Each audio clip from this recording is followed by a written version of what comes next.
کەمتر لە 2 دەیە دەنگ و سەدای ئۆپۆزیسیۆن لە هەرێمی کوردستان دەبیسترێت. بەڵام تا ئێستا نازانرێت ئەم دەنگە بۆ گیرفان و بەرژەوەندی هاوڵاتیانە یان گیرفان و بەرژەوەندی چەند حزب و کەسێک. لایەنەکانی ئۆپۆزیسیۆن بەردەوام ڕەخنە لە حکوومەت و حیزبەکانی دەسەڵات دەگرن و بە گەندەڵی و خراپ ئیدارەدان تۆمەتباریان دەکەن. لە کاتێکدا حزبی ئۆپۆزیسیۆن هەیە بازرگانی بە پارە و دینی خەڵک دەکات و شەپۆلی ناڕەزایەتی خەڵک بۆ بەرژەوەندی سیاسی خۆیان بەکاردێنن. هەندێک لایانی ئۆپۆزیسیۆنیش کە دەچنە نێو حکوومەت سیاسەتی بانێک و دووهەوا پەیڕەو دەکەن. لە بەرنامەی ئەم جارێ ئێکس باس لە ئەزموونی ئۆپۆزیسیۆن لە هەرێمی کوردستان دەکەین و دەپرسین ئایا هەر بەجددی حزبی ئۆپۆزیسیۆنی لە هەرێمی کوردستان هەیە؟ ئۆپۆزیسیۆن چی بە هەرێمی کوردستان بەخشیوە و چی لێ سندووە؟ بۆچی دەسەڵات و ئۆپۆزیسیۆنی کوردستان هەندێک کات دۆست و هەندێک کات دوژمنن؟ ئەمانە چەندین پرسیاری دیکە لەگەڵ بەڕێز ئەبوبەکر کاروانی نووسەر و سیاسەتمەدار گەنگەشە دەکەین. کاک ئەبوبەکر بەخێر بێت. با باس لە ئەزموونی ئۆپۆزیسیۆن بکەین بەگشتی لە هەرێمی کوردستانە لە دوای 92 تاوەکو ئێستا کە حیزبە ئیسلامیەکان هەبوون لە دوای 92 جۆرە ئۆپۆزیسیۆنێکی نەرم هەبوو لە هەرێمی کوردستان تا 2009 دروستبوونی بزوتنەوەی گۆڕان. باشە بە نەرمی نەتوانرا بەسەر دەسەڵات ئازاڵ بن. بە توندیش ئەوەی کە لە دوای 2009 هێڵە سوورەکان بەزێنرا و ئەو کات بیرم دێ هەندێک جار ڕەخنەیان دەگرت، ینی دەمگوت دەبێ ئەو جۆر ڕەخنانە بگیرێت، ینی هێڵە سوورەکانیش بەزێنران لە دوای 2009. دواتر قۆناغی شکە هات کە نەوەی نوێ دروست بوو، نەوەی نوێ تەنانەت ئۆپۆزیسیۆنیش ڕەفزەکاتەوە و تەنانەت دەسەڵاتیش ڕەفزەکاتەوە. ئەویش تا ڕادەیەک نەیتوانی بەسەر دەسەڵات ئازاڵ بێت. هۆکارەکان چین؟ بەڵێ بەناوی خۆی بەخشندە میهرەبان. سپاس بەخێر بێت. زۆر سپاس. جارێ برات پێم وایە لە نەوەتەکان و هەتا 2009 شتێ بەناوی ئۆپۆزیسیۆن بەمانە زانستیەکەی نەبووە. باڵێ. هەندێ نیمچە ئۆپۆزیسیۆن هەبووە یا هەندێ ئەرکی ئۆپۆزیسیۆن هەبووە، هەندێک لە پارتە سیاسیەکان و هەندێکیش لە میدیای ئازاد و ڕۆشنبیر و چالاکوان و ئەم جۆرە شتانە ئەنجامیاندا. لەبەرەوەی لە ڕووی زانستیەوە ئۆپۆزیسیۆن یعنی هێزێکی بە دامەزراوەکراوی قانونی سیاسی ئاشکرایە لە چوارچێوەی سیستەمی سیاسیە کە ئێوێ کە بەشداری حکوومەت ناکە، کەمینەی ناو پەرلەمان پێکەهێنێ، هەوڵەدا لە ڕێی چاودێریکردنی حکوومەتەوە، ڕخنەگرتن لە حکوومەتەوە و هەوڵدان بۆ ڕوخاندنی حکوومەت بە مانامەدەنیەکەی و جێگرتنەوەی کارەکانی ئەنجام بە. بۆیە ئێمە لە نەوەتەکانە بەداخەوە زۆربەی شەڕی ناوخۆمانە بووە. ڕاستە. لە پێش 1992 هیچ حیزبێکمان نەبووە بەمانای لە دەرەوەی حکوومەت بێ یا بەمانە بەشداری حکوومەت نەکە. ئیسلامیەکان لەوانەیە گرتووی ئیسلامی کوردستان لە 2005 هەتا تووشی ڕووداوی ناخۆشیش بوو، ڕخنەگەر بوون لە دۆخەکە، بەس بەو مانای ئۆپۆزیسیۆن نەبوو. ئۆپۆزیسیۆنی فەرمی لە 2009 دەست پێکەوە گۆڕان. لە دوای بزوتنەوەی گۆڕانە، دوای ئەوەش کە ئیسلامیەکانیش دەبن بە بەشێکی گرنگ لە ئەو دیمەنەی کە ئۆپۆزیسیۆن پێکەهێنا. بۆچی ئۆپۆزیسیۆن نەیتوانێەوە نازان پرسیارەکە دەگەرەوە بێ؟ بۆچی نەتوانیوە هەم بە نەرمی هەم بەوەی کە هێڵە سوورەکانی بەزان هەم ئەوەی کە ئەو ئۆپۆزیسیۆنی کە دەسەڵات و ئۆپۆزیسیۆنیش ڕەفزەکاتەوە نەیانتوانیوە دەسەڵات تێپەڕێنن. لەبەرەوەی ئێمە لە کوردستانە بەمانای وشە نە دەسەڵاتمان هەیە، نە هێڵی سوورمان هەیە، نە ژێرخانی دیموکراسیمان هەیە، نە ئەسڵەن زەمینەی ئۆپۆزیسیۆن بوونیشمان هەیە. بۆ ئێمە لە کوردستانە هێڵی سوور چێ دیارەکە؟ ئێمە ئەبوویایە لە دوای 1992ەوە. ئەگەر ئەوەش نەبوو لە دوای 2005ەوە هەرێمی کوردستان دەستورێک ژیانی سیاسی ڕێخستایە، کۆمەڵگای سیاسی کوردستانی ڕێخستایە.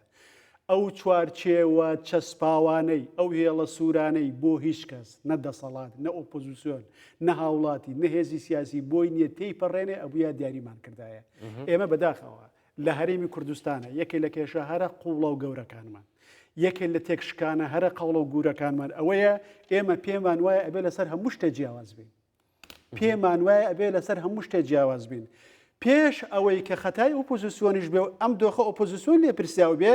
هەردوو پارتە دەسەڵاتدارەکە لێ بە پرسیارن لەبەرەوەی سەرکەوتوو نەبوون لە پەسەندکردنی دەستورێکە و دیاریکردنی هێڵە سیاسیەکان. ئەوان خۆیان پێکەوە ناتوانن بە چواردەوری هێڵێکا کۆ ببنەوە، خۆیان ناتوانن هێڵێکی سوور و چەسپاوێکی نیشتیمانەوێ بە دەورێک کۆ بینەوە. ڕەنگە نەتەوەیەکی زۆر دەگمەن بین لەسەر ئاستی جیهانە، لەسەر هەموو شتە جیاواز بین.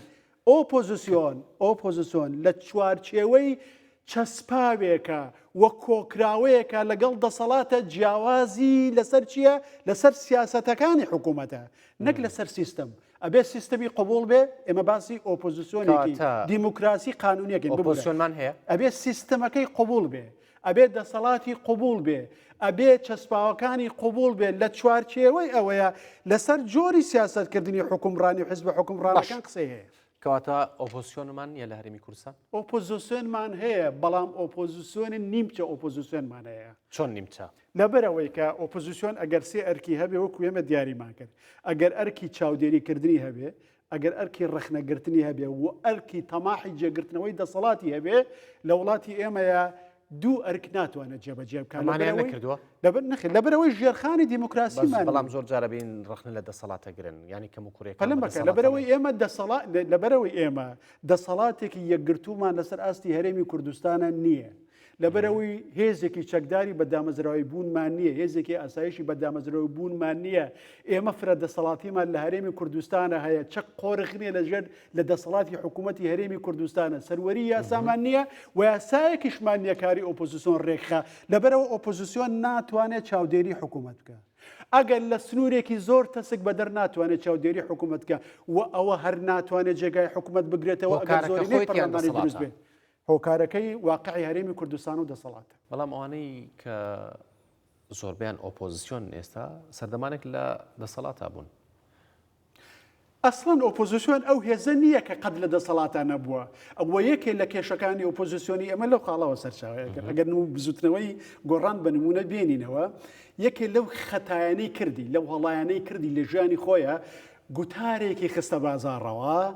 گوتارێک ئەوەنە سەقفەکەی بەرز بوو کە توانستی مێژووی هەرێمی کوردستانی ئەوە نەبوو توانای بەدیهێنانی ئەو سەقفە باڵایە لە داخوازی هەبێ. بۆیە سەرنجام هاوڵاتیان تووشی نائومێدی بوون. بۆ یعنی هەرێمی کوردستان تۆ ناتوانانی لە ڕاستیە سەقفی داخوازیەکانت بە جۆرە بێ لە ڕاستیە کە بارودۆخەکە ئەو توانایی نەبێت کە ئەو سەقفی داواکاریان زۆرە. سەقفی ئەو کاتە سەقفی داواکاریەکان ڕاست بوو. پرۆژەکانی ئۆپۆزیسیۆن من بەشدار بووم لە داڕشتنی پاکێجەکانی ئۆپۆزیسیۆنە کە لە بنەڕەتایی بزوتنەوەی گۆڕام و لە دوایە بوو بە هی هەموو ئۆپۆزیسیۆن. و من شایەتێکی ئەندامێکی مەکتەبی سیاسی پارتی دموکراتی کوردستانە گوازمەوە لە دانیشتە پێنج قۆڵیەکانە کە لە دوای بزوتنەوەی ناڕزایەتەکەی حەڤەی شوباتە دروست بوون. یەکێ لە ئەندامانی مەکتەبی سیاسی پارتی بەشدار لەوە بدەکەوتی هەردوو چاوم کوێر بێ ئەم وڵاتە بەو پاکێجانە بیناکرێتەوە بەس چی بکەین؟ بەس چی بکەین؟ بەو پاکێجانە بیناکرێتەوە ئەبێ دادگای وا لێ بکەی، ئەبێ پێشمەرگەی وا لێ بکەی، ئەبێ دەسەڵاتی وا لێ بکەی، ئەبێ سەرچاوی داهاتی وا لێ بکەی، ئەبێ ئەمانە بە دامەزراوەی بکرێ، ئەبێ هیچی تر زۆنمان نەمێنێ، ئەبێ دەسەڵاتێکی داوەری ئازادمان نەبێ، هێزێکی پێشمەرگەی بە دامەزراوی و کردن و نیشتیمانیمان نەبێ، زۆن و سەوز و زەردمان نەبێ، دەسەڵاتێکی نیشتیمانیمان نەبێ، دەرگا کراوە بێ لەسەر بناغی هاوڵاتێتی بۆ هاوڵاتەکان. بەس ئێمە ئەوەمان نییە. بۆیە بەداخەوە ئۆپۆزیسیۆن لەو کاتیا دەرفەتێ بوو، بەس بەداخەوە بەرەنجامەکەی باش دەشکایەوە نەدەسەڵات توانی سوودی لێ وەرگرێ. بەڵام هۆپۆزیسیۆن ئەگە بە گشتی وەربگرین لە هەرێمی کوردستانە سەرەتا بەهێزەوە دێن، دواتر هێدی ئەپوکێنەوە. لەبەر چی؟ بەڵێ لەبەرەوەی کە وەکوتم ئێمە دەسەڵاتێکمان نییە. هەتا من کاتی خۆی بە نەشورا مستەفا مۆد بە ڕەحمەت بیادی بخێر وتم کاکە گیان تۆ تەوێت دەسەڵات بڕوخێنی لە هەرێمی کوردستان ئیسلامیەکانیش گەشیان نەکردووە. پەلەمەکە وتمە تەوێت دەسەڵات بڕوخێنی بەمانە مەدەنیەکەی ڕوخاندنی دەسەڵات. ئەو دەسەڵاتە نییە بەڕێزبی ڕوخێرین. باجارێ ئێمە دەسەڵاتی دروستکەین. بۆیە بە بڕوای من کە نووسیویشمە لە پەیجەکەی خۆمە وەکو پرۆژەش یەکێ لە هەڵەکانی ئۆپۆزیسیۆن لەوەیە بۆ کە زیاتر قورسایان خستۆتە سەر مەسەلەی گەندەڵی و کوێ دەسەڵاتدارە و چۆن دەسەڵاتدارێکە کە لە کاتێکە ئەبێ ئەبوویایە قورسایان بخەنە سەر مەسەلەی دروستکردنی ژێرخانێکی دیموکراسی لەم کۆمەلگایە. چۆن ئێمە فرە دەسەڵاتیمان نەبێنێت، چۆن دەسەڵاتێکی ناوەندیمان لە هەرێمی کوردستانە بمێنێ، چۆن هێژی پێشمەرگە بە دامەزراوی بکرێ، چۆن ئەمە شتانەمان هەبێت لەبەرەوەی هەتا ئەم شتانەت نەبێ هەموو پرۆژەیەکی ئیسلاح و گۆڕانخوازی لە هەرێمی کوردستانە شکست دەهێنێ و هیچ شانسێکی چاکسازی و گۆڕانکاری لە هەرێمی کوردستانە بوونی نابێت. بەڵام گلێکی لە ئۆپۆزیسیۆن هەیە بەڕاستی. بۆ نمونە دەسەڵات هەر شتێک بکە باش بەیان خراپ دژیەوەستیتەوە ئۆپۆزیسیۆن. ئەمەش هەیە. بۆ نمونە ئێمە لە وڵاتانە بینین کە وڵات تووشی قەیرانێکە بێت ئۆپۆزیسیۆنیش لەگەڵ دەسەڵاتە ئەکەوێتە خۆی، یعنی وڵاتەکەیانە پارێزن. باشە بەڵام لای ئێمە پێچوانەیە کە ئەکەویە تنگانە هەمویان خۆیان لێ بێبەریەکەن کە دەسەڵات شتێک بەدەست هێنێ ئیتر ئۆپۆزیسیۆنەڵ ئێمەش ئەومان کردووە چه کێشەیە گەورە خۆزگە ئێمە شتێکمان بە ناوی دەسەڵات و ئۆپۆزیسیۆن هەبووە ئێمە قەیرانی هەرە گەورە لە هەرێمی کوردستان کە حەزێتی داوە و ئێستا بەرە تاڵەکەی ئەچنینەوە ئەی خۆین ئەوەیە کە ئێمە شتێکمان بە ناوی دەسەڵاتەوە نییە ئێمە حیزبەکان کە پێکەوە دەسەڵاتیان پێکەناو بە تایبەتی یەکێتی و پارتی کە 30 ساڵە دەسەڵات پێگەهێنن گەورەترین کێشە و ناکۆکی ئەم وڵاتە وە گەورەترین هێرش بۆ سەرێکتر لەسەر وڵاتە لە نێوان دوو پێکەنەرەکەی حکوومەتایە کارەساتەوەیە خۆزگە ئێمە ئێستا پارتی و یەکێتی لە پسرایەتی هاوبەشیان بگرتایەتە ئەستۆ دیدێکی هاوبەشیان هەبووە بۆ بەڕێوەبردننی دەسەڵات ئەو کاتە منملانەکە لە نێوان ئۆپۆزیسیۆن و دەسەڵاتێکی یەکگرت و خاوەن دیدگا و چوارچێوە بگایە کاری ئەمە زۆر باشە بوون لە هەموو ئیشی ئۆپۆزیسیۆن ڕخنەگرتنە ئیشی ئۆپۆزیسیۆن ئەوەیە کە چاودێری دەسەڵات کە ڕخنە لە سیاسەتەکانی حکوومەت بگرێ خۆی ئامادە بکە بۆ ئەوەی جێگای بگرێتەوە لە هەڵبژاردنێکی ئازادە خۆی ئامادە بکە کردووە ئۆپۆزیسیۆن بەشێک کردوێتی وە لە کاتی جەنگونە بۆ نمونە لە کاتی هێرشی داعشە نابی ئۆپۆزیسیۆن و دەسەڵات بمێنێ ئەبێ هەمووی بەشداری حکوومەتێکی یەکێتی نیشتمانی بکە هەتا ئەو مەترسیە لەسەر وڵاتە ئەڕەوێتەوە لە هەموو جیهانەوایە لەبەرەوەی ئێمە مەترسێکی نەخێر نەکرا بەداخەوە نەکرا لە هەرێمی کوردستانە بەس بە قەنەعەتی من جەوهەری کێشەی جەوهەری ئێمە ئۆپۆزیسیۆن نییە بەڵکو ناکۆکی نێوان یەکێتی و پارتی ئەی ئۆپۆزیسیۆن بۆ ئەو ناکۆچی نەقۆستۆتەوە خۆی پێ بەهێز بکە ناتوانێت قۆستێتیەوە بەس ناتوانێت لەبەرەوەی ئێمە لە هەرێمی کوردستانە بەڵام خەڵکیاڵێ بەدیلی باش نین ناتوانێت بەدیلێ نازانێت چی تۆ لە وڵاتێکی پارچە پارچەیە لە وڵاتێکی فرەدەسەڵاتە لە وڵاتێکە کە هێشتا لەشکری حیزبی هەیە کە شانسی ئاڵوگۆڕکردنی ئەشتانەی دەسەڵات خەڵکی لە 1970 ناومێت کراون لە بەشداری سیاسی کە هەڵبژاردنێکی پاک و خاوێنمان بەدەگمەن هەبووە لە ئەم وڵاتەیە ئیتر کە کێشەکان تایە کەڵەکە بووە لە کۆمەڵگایەکی ئاواهیە دەسەڵات یەک دوو شانسێ بێ دوای خەڵک ناومێتە بێ ئێستا خەڵک بۆ باسی بزوتنەوەی گۆڕام بکەین ئێخۆ کاگنێشۆران بەرزترین دەسەڵات هەبوو لەنەوەی یەکێتیە وانە ئێستا ئەنجام کاگنێشوان لەبەر چیاتە دەرەوە لە یەکێتیە و لەبەر چی بزوتنەوەی گۆڕان دروست بوو ئەوەش خۆی چیرۆک بوو لەبەرەوەی کاگنێشوان دیدێکی هەبوو بۆ چاکردن و دووبارە بیناکردنەوەی یەکێتی نیشتمانی کوردستان لە چوارچێوی یەکێتیە هەوڵەکانی شکستی خوارد ئەو هاتە دەرەوە بۆ مێژوو بڵین یەکەم جاریش بەنیاز نەبوو کاری سیاسی بکە بەنیاز بوو کارێکی فەرهەنگی ڕۆشنبیری یعنی ئەکادیمی بکە بەڵام بەشە لە برادەرەکانی وەکاتی هەزاران کەس لە یەکێتی نیشتمانی کوردستان هاتە دەرەوە مەسەلەی چوارچێوەیەکی سیاسی دروستکردنی هاوبەش بوو بە وەکو بڵێ دیفاکتۆ بوو بە ئەمری واقع بۆیە ئێمە کێشی قوڵمان ئەوەیە لەم وڵاتەیە لە ڕاستیە دەسەڵاتێکی یەکگرتومانە بەمانای هەندێک کەس پیان وایە ئەو ئۆپۆزیسیۆنەی دروست دەکرێ لەسەر ئەساسی ڕقە لەسەر ئەساسی ڕقی کەسیە نەوەکو لەسەر ئەساسی ئەوەی بێ من بمەوێت دەسەڵات بگرمە دەست بۆ نمونە من و تۆ لەگەڵ یەکین لە بەرەس هەنجیا بمەوە باشە ئەمەوێت تۆ بشتێنم نەک حیزبەکەت شتەکانمان شخصیە ئۆپۆزیسیۆن هەرێمی کوردستان لەسەر ئەو بنەمایە دروست بووە ئەزانی چی ئەو ڕقە شخصیە بە شێوەیەکی گشتی لە ڕۆژهەڵاتە لە نێوان زۆر لە سەرکردەکانە هەیە بەشێکەوەشی تایە یعنی بەشێ لەسەر ئاستی سەرکردایەتی حیزبە سیاسیەکانە بە تایبەتی ئەو مێژووی خۆمانەزانی 70 ساڵە لەم وڵاتەیە بەداخەوە ناکۆکی هەیە 70 ساڵە چەندین جەولە شەڕی ناوخۆ هەبووە یا داوەریەکی برینار لەگەڵ یەکتری هەیە کاتە لە ناو دڵی هێزێکی تەقلیدی ئەم وڵاتەشە ئۆپۆزیسیۆن دێتە دەرەوە بە دڵنیاییەوە بەشە لە خەسڵەتەکانی هێزە بنەڕەتێکی هەرتیان ماوە بە دڵنیایە بەشێ لە خەسڵەتەکانی کەواتەڕقڵکینەش جێگرتوتەوە بەڵام استراتیژی دەسەڵاتیشێ لەم کۆمەڵگایە استراتیژیان هەیە استراتیژی دەسەڵات بەرامبەر ئۆپۆزیسیۆن چییە استراتیژی بە گەندەڵکردنی هەمووانە استراتیژی نهێشتکردنی مستاقیەتی هەمووانە هەوڵەدا بڵێ کاکوجان هەمومان وەکو یەک بەشداری لە گەڵدەڵیا بەس ڕێژەکەی جیاوازەوە کەسمان مستاقیەتی بەرزکردنەوەی دروشمی چاکسازیمان نییە لە گفتوگۆ پێنج قۆڵێکەشە لە ڕاستیە هەردووکیان ئەویان بێ ئێمەوە دووتیان ئێوە پرۆژەتان هەیە بۆ ئیسلاح ئێمە شەمانە ئێوە بۆتان نیە بە ناوی خەڵکەوە قسە بکەن ئێمە لەم کۆمەڵگای ئەژین هەموو ئەمەش لەبەر چیە و کووتمان ئێمە کۆمەڵگایەکی سیاسی ڕێکخراومانە لە بەرەوەی دەستورمانە لە بەرەوەی دەسەڵاتێکی یەکگرتو و سەراسیمانە لە بەرەوەی هەرێمێکی پێناسەکراومانە لە بەرەوەی حکوومەتمان هەیە لەسەر بناغی حیزب لە سەراستی زۆنەکانە بەڵام هەندێک پێیان وایە بەرژەوەندی و مەبادئ تێکەڵ کراوە یعنی هەندێک جار ئۆپۆزیسیۆن مەبادئەکەی لەبیر دەکات و ئەکەوێتە بەرژەوەندی و هەندێک جار هەیە بەشە و ئۆپۆزیسیۆنە بەڕۆژ بابن لە حکوومەتیان بە پێچوانەوە ئەمەش هەبووە پێ لە مەبادئی ناوە بۆ بەژۆندی ئەنجا لەبەرچی کە حکوومەتی ڕاستەقینە نییە لەبەرچی بەدەخەوەیەکێ لە کێشەکان لە باشە حکوومەت ڕاستەقینە نییە گریمان ئەی تۆ بۆ واکەی وەکو حکوومەتەکێتە ناو حکوومەت و ئەزانیی ئێمە لە دۆخینە ئاساییاژینەوە دۆخی ئاسایی نییە یەکێ بەشداری حکوومەتی کرد ئەسڵ ئەبێ بەرگری بکە لە سیاسەتەکانی حکوومەت و ئەبێ لێ پسراوەتی هاوبەش بگرێتە ئەستۆ لەگەڵ هەموو ئەو حیزبانەی کە حکوومەتیان پێکەناوە بەس لە بەرەوەی لە لای ئێمە دەسەڵات لە حکوومەتە کۆنەبووتەوە حکوومەت تەنەها واجیهە و ڕووکارێکی دەسەڵاتە نەک خودی دەسەڵات ئەسڵەن دەسەڵات لە دەرەوەی حکوومەتەیە هەموو ئەمە والیەکە و ئۆپۆزیسیۆن دوو شانسی نیە لە هەرێمی کوردستانە ئێمە سێ ئاستی بەشداریمان لە حکوومەت هەیە دوو ئاستی نییە ئاستێکیان ئۆپۆزیسیۆن دەست بگرێ بەسەر دەسەڵاتە لە ڕێ هەڵبژاردنێکی دیموکراتیەوە ئەم شانسەی نییە واگەر زۆرینەی کورسەکانیش بەدەست بێنێتەوە ئەو شانسی هەر نییە دووەمیان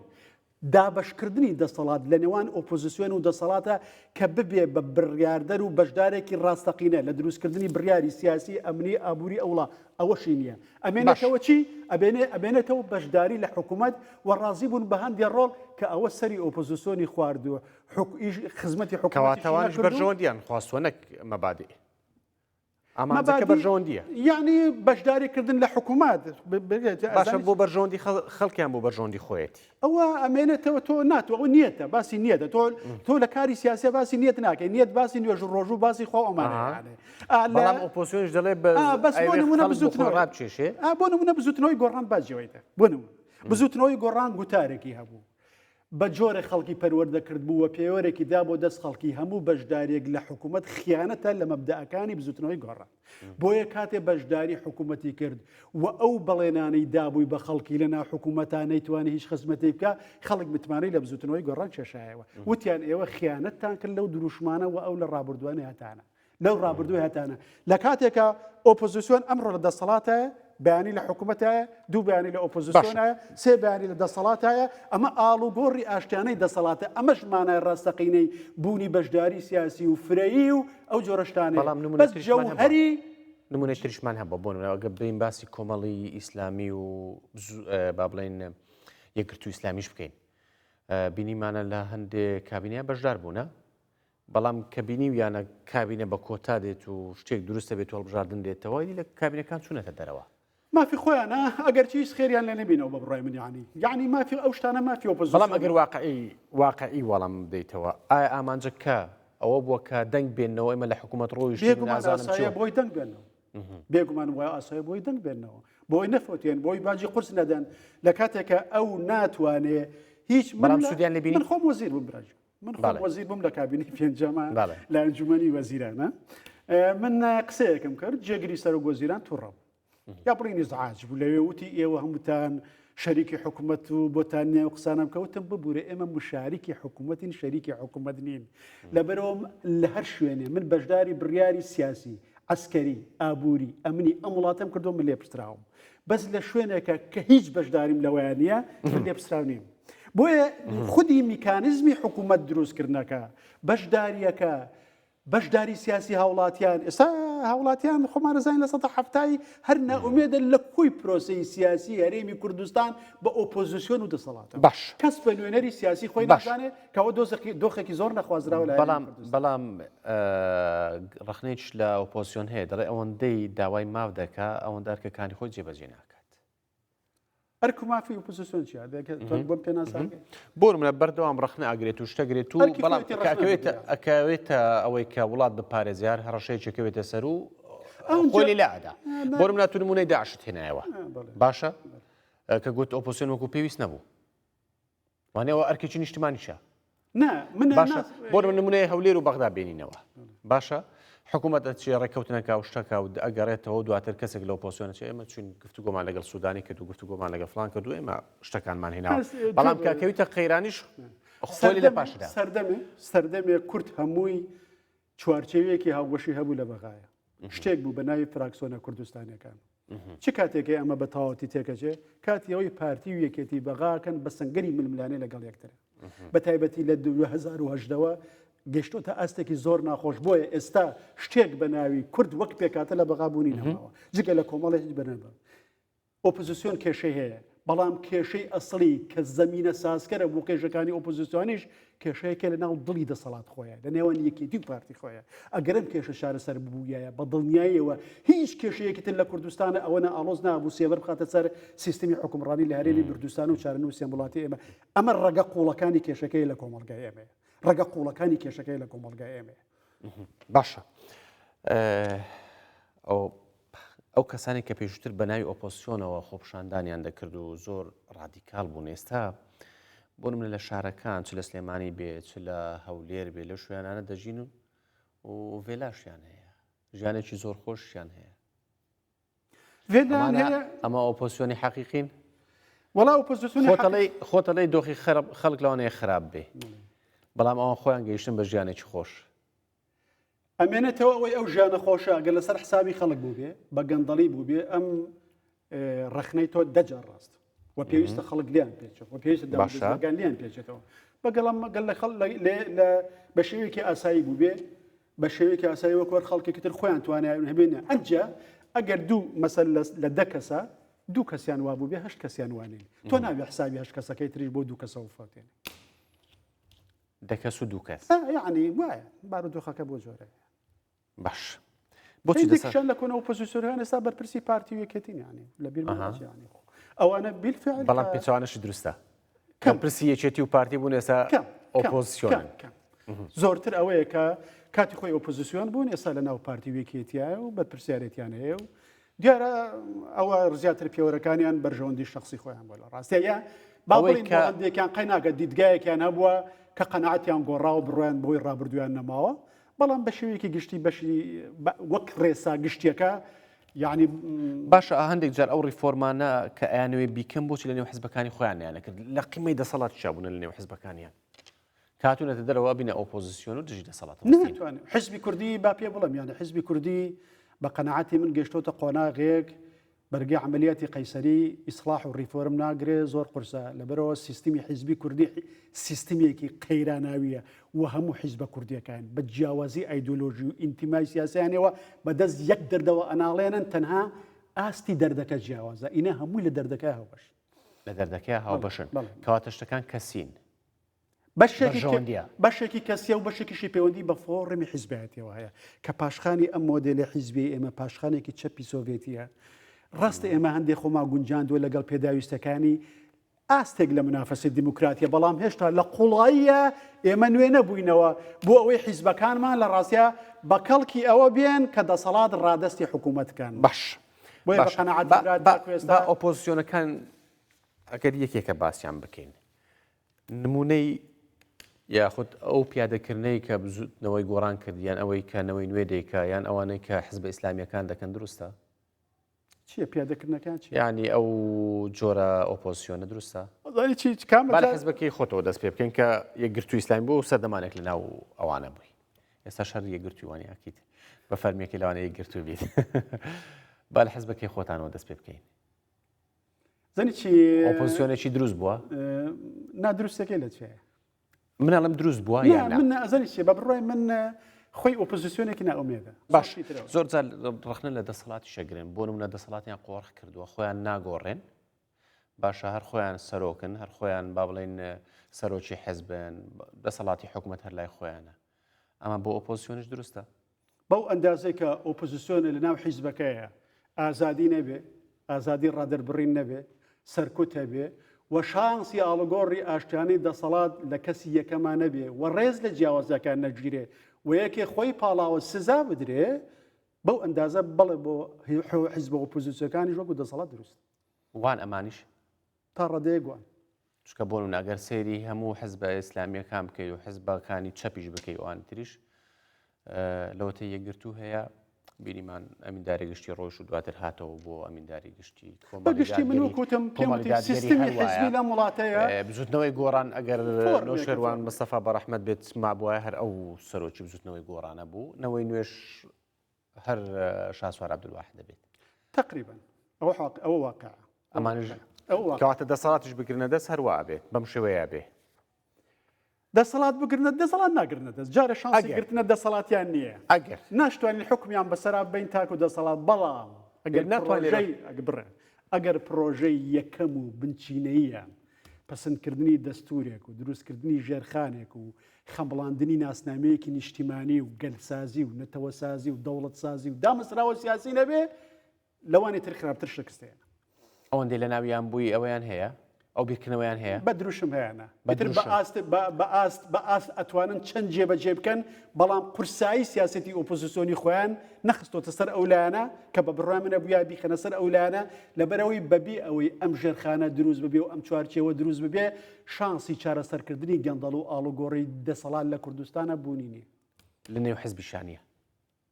من باسی ئۆپۆزیسیۆنەکەین باسی دەسەڵاتەکەین لەنەوە حزبیشە ئیتر خوار ڕحم کا بۆی کە خۆی پاڵەیە خوارحمکە خوارحم بە تۆ بکە خوار ڕحم بە هەمووانە بکەن کە خۆیانە خوارحم بە تۆ بکە خوار ڕحم بە منیش بکە زۆر باشە چکە تۆش خۆت پاڵەوەتە بوو خوار ڕحم بێ مەشکار زۆر باشە. دەوترێت هێز ئۆپۆزیسیۆنەکە هەر لە بنەڕەتەوە وەک دوکانێکی سیاسی سازکراونیان بە تێپەڕبوونی کات لە پرۆسێکی سەربەخۆبوونەتە دوکانی سیاسی. من بڕوام وانەیە وانە نا بڕوام وانەیە چکمەوانە ڕیشەیەکانەی هێزێکیانەی ڕاستە هەندێکیان بڵێ لە پڕ هاتوونە ناو ژیانی سیاسی ئەوە جیایە مەسەر بۆ نەمووی هێزێکی وەکوونەوەی نوێ پێشخانی نیە و زیاتر پرۆژەیەکە پەیوەندی بە کەسی نەوەی نوێوەیە من بە سوار عەبدولحا خۆشم وتووە لە جیهانی شاوشتانان حزبی ئەشخاص هەیە حزبی تاکە کەس هەیە حزبی کەوادر هەیە یعنی ئەم پیاوە خۆی دەست پێشخەریەکی کردووە ڕاگەیاننی خۆیەتی پارەی خۆیەتی مەسەلینی خۆیەتی مەسەل کاکشا سوار بە هۆکارە لە هۆکارەکان لەسەر گۆڕەپان نەما پێم وایە نەوەی نوێ نامێنێ چکم بڕناکە پێم وایە ئەو نەوەی نوێ و نەوەی نوێ ئەوە من کاتی خۆی من بە کاکشاس بە بەبەستەوەی بڕناکە تەمەنی پێم وایە لە دوای خۆی خوان یعنی بە هەر شتێک کاک خۆی بڕوای گۆڕا قەنەعەتی نەما بە هۆکاری لە هۆکارەکان وازی لە کارەکەی هێنا یاوازی پێ لە هێندرا پێم وانێ شتێک لە بنەوەی نوێی نوێ چکم پرۆژەکە بە دەوری خۆیان کولێتەوە و جەوهرەکەی خۆیەتی دامەزراوەیە خەڵکێ شتێکتر لە دوای خۆی درێژی پێ بەدەر لەو توانانی ئێستا شاسۆر عەبدولقادر قستوێتی خزمەتی عەبدولواحید بڕوام بۆن یعنی کاتی خۆی من بە کاک نۆشروانیشم وتم بەڕێز لە ساڵێک پێشەوەی کۆچی دوای بکە وتم ڕخنەیە لە بزوتنەوەی گۆڕان هەیە ئەڵێن بزوتنەوەی گۆڕان کاگنیشروانە و کاگنیشروان بزوتنەوەی گۆڕانە و ئەگەر کاگنۆشروان لەسەر گۆڕەپانەکە نەما بزوتنەوەی گۆڕان بەم جۆرە ئێستا نامێنێت تۆ ئەڵەی چی وەچیت کردووە بۆ دووار ڕۆژی ئەمە و پند لە مامجلال وەرگرتووە کاتی حیزبەکەی بەجێهێش بەو جۆرە زۆری ئەوێ حیزبەکەی هەتا جارێکتر خۆی ئەگرێتەوە لە چوارچێوەیەکە لە شێوەی دامەزراوە هینێکە وتی بەڵێ هەستم پێ کردووە هەوڵەدەم لە دوای خۆم شتێ بکەم کە بزوتنەوەی گۆڕان درێژە هەبێ ئیتر دۆخەکە بۆ جۆرەی لە هاتکە جۆری لە هات چکەم کارزمای حیزبی سەرکردەی کارزمی حیزبی دوو خەلەلی گەورەی هەیە یەکەم لە سەردەمی خۆیان ناهێڵە دامەزراوە دروست ببێ دووەم کە ناهێڵێ دامەزراوە دروست بێ لە دوای خۆیە جگەل لە کوڕەکەی یا کچەکەی یا نزیکەکانی هیچ کەس ناتوانێت جێگای بگرێتەوە بۆ ئۆپۆزیسیۆنیش دروستە بۆ هەموو کەس زۆر حیزب قساکەیان زۆر باشە سپاس بۆ بەرەسە بەکری کاروانی نووسەر و سیاسەتمەدارکە لەگەڵمان بووی زۆر